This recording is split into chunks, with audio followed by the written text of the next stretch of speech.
Hi YouTube, Cambams here. I have not posted in a while because I've been working on my Trans Am. What I'm trying to do is a start to finish on the build. I want that to be like one video rather than piecemeal it, because it's, I don't know, I think it's going to be a quick and fun video to show. Problem is I ran out of time, and today I'm leaving for a power tour. The good thing is I have multiple cars. So that said, the Camaro here with 5,700 miles is going to leave on like a 2,000 mile journey today. I'm going with my son and my wife. She's going to only be there for the first 2 days. My son's going to be there for the full long tour. That's if we make it, which we should. Going to be just about doubling the mile, not doubling, adding 50% miles to this car. And then when it gets back, it's probably going to be sold pretty quickly thereafter. I did put down pre-down payment on the 2020 mid-engine Corvette. I am going to be buying that car as long as it doesn't come out and it's like, you know, 150 grand or something crazy. I don't have that kind of money. But that said, I just need to do a couple of things here. I got to do an oil change, and I've got to, not because of miles, I've changed the oil probably 12 times in this car, at least, just because of time. You know, you don't want to let oil sit in the car for too long. But that said, I got a few more electronic goodies to put in the car, and I'll be showing you all that stuff as we move along, and hope to update everybody on this power tour. All right, anyway. And this is something I'm using that's new. It's a Mobil 1, you know, it's full synthetic, but it says it's good for 15,000 miles of guaranteed protection. And then the filter is good for 20,000 miles. If I have it in beyond like the 22,000 to 2,500 miles I have on this trip, that'd be a long time, but I just thought it was kind of cool that they say you can go that far, you know, because I doubt it, but I don't know, maybe. Even warm, this thing with so many quarts takes a while to all come out. But something I do like about it is where the filter is not a bad spot, and it's let's see, can you see the filter over there? It's blue peeking out. I think that one's an AC. I'm moving on to the Mobil 1 filters because I've heard bad things about these, and the difference in price is nominal.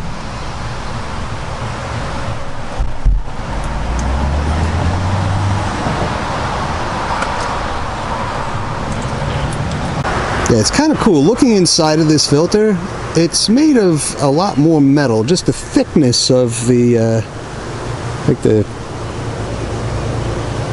inside area, you can see it's all metal. And, you know, this piece at the end, there's no way this thing's blowing out. It's, I don't know, what is that? Maybe 4 mils thick. I mean, it's some thick metal they make this out of. And the thing's actually kind of heavy, even without oil in it, which I always do. I like to fill these up, you know, most of the way before I screw them on. That way the car has,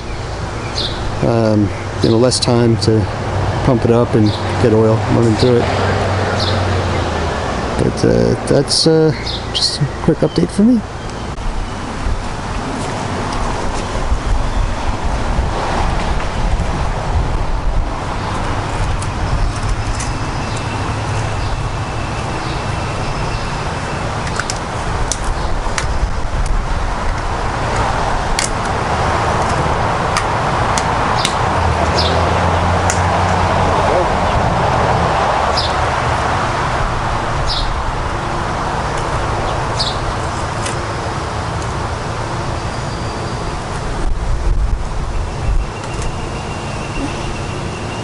It's going to be interesting. It's a very big spout.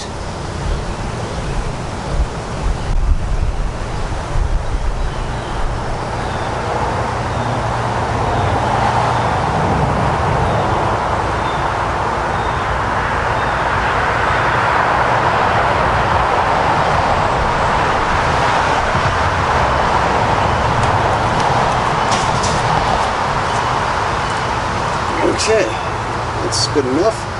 The benefit here is I can use clean oil. lube up the seal.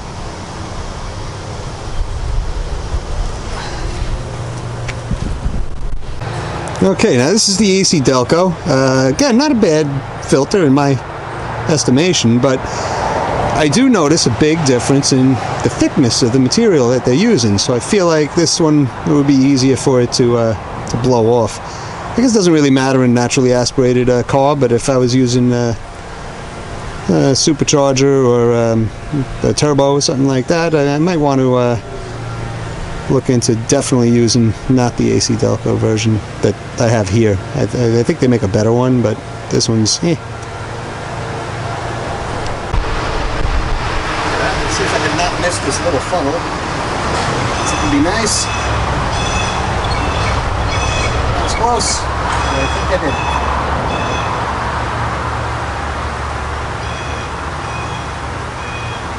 Come on, little funnel.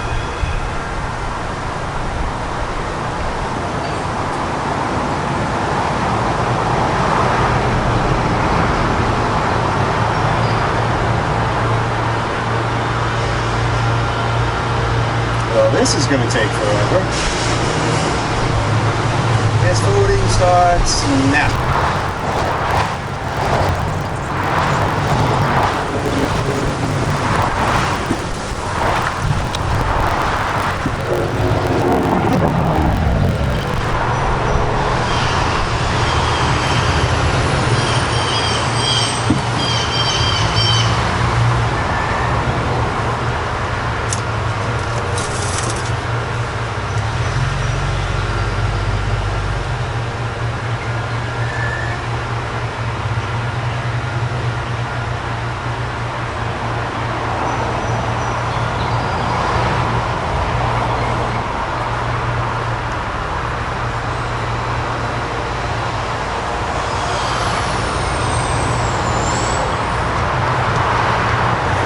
Right there.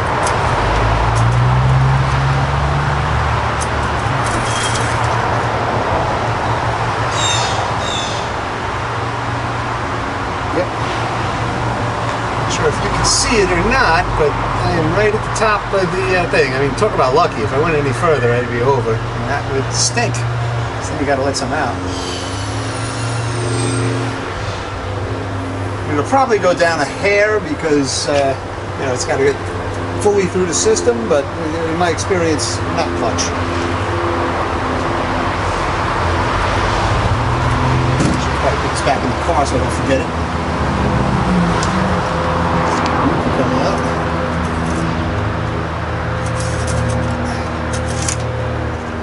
Get wiped out.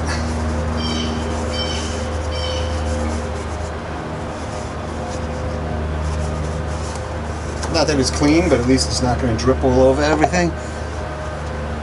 And then, yeah, see, the inside of the oil cap should look something like that. Hopefully you can see it. Doesn't have any grunge or nasty stuff on it, nice and clean. That means that somebody's been changing their oil and the engine's been running well. Again, for turbo or supercharged applications, forget about that, because it was not going to look like that.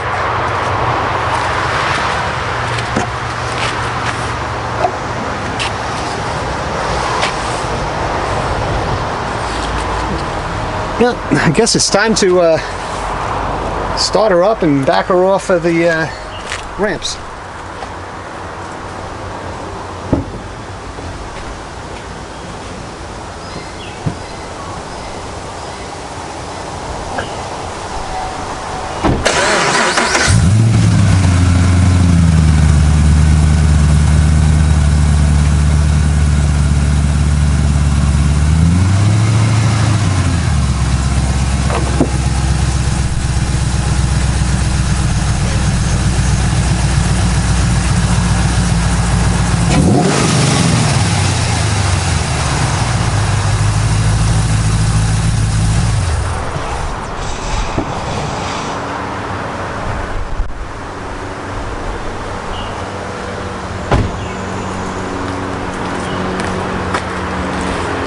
So far, so good. I just got to set up all the electronics in the car. I bought myself a nice Uniden R3 radar detector, and I got a front and rear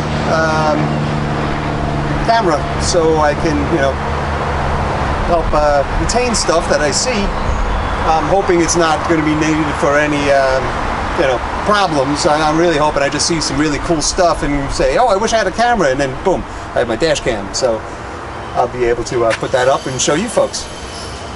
Other than that, I don't know if I've ever shown underneath the hood of this car here, or like what it's got. It's not a whole lot, but it's, I like it. It's a good, reasonable car. It's got the CAI intake. It's got the ARH header back system. Makes it sound real nice. I like ARH. It's guy that owns it was one of the lead engineers for Cooks back in the day, and he broke off and made his own company. And that's about it under the hood.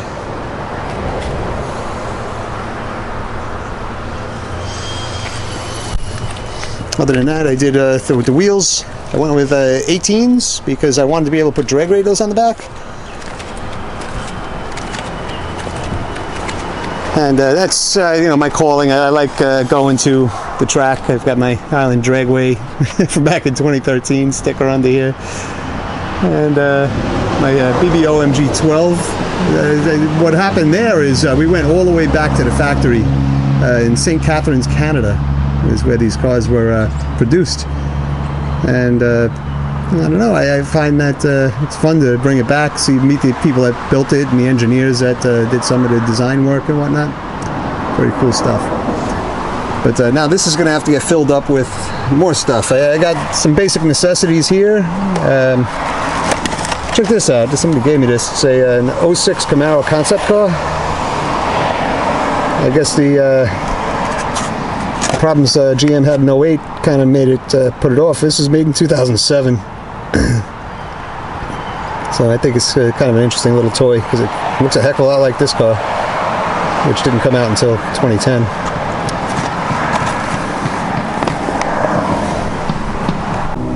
So I've got the whole back of the car apart. Reason being, I want to install this 1100 watt inverter. I don't want the whole inverter in the car. Obviously it's big and clunky, but I do think, since we don't have a spare tire, I think it'll fit in this well. And I think there's enough room in there that with its fan and whatnot, it should keep cool enough. At least I'm hoping. Especially if we don't overtax it, which I don't think we will. We're planning on using like a laptop. But what I'm going to do is hook it directly up to the battery, and then it's got a remote switch that's hooked up with basically an RJ11 phone line that you can turn the thing on and off with. So I'll be doing that in order to make it so I'm not, you know, killing the battery overnight. So that's the plan. Okay, so I think I'm going to use these little screws.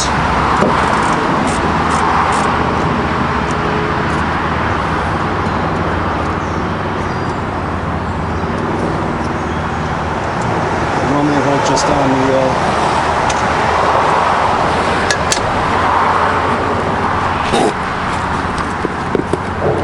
the regular connectors.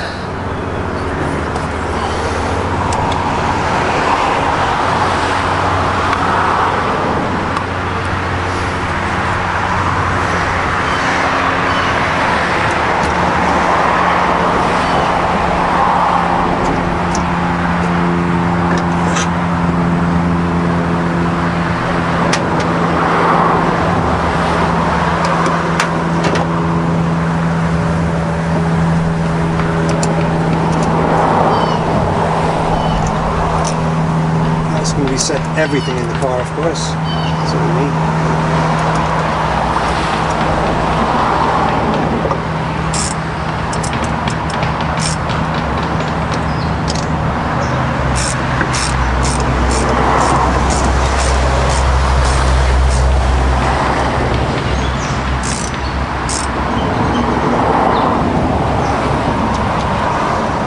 It's pretty tight.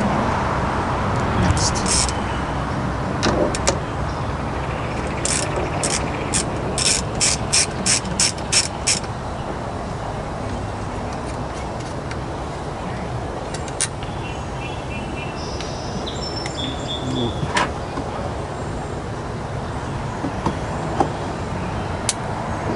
Hold on. I guess that was just the car using the power it likes to use. Computer booting up.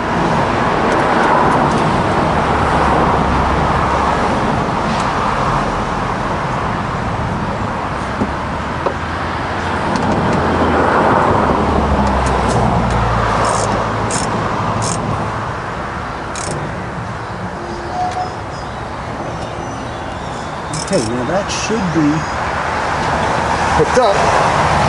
Now I just have to get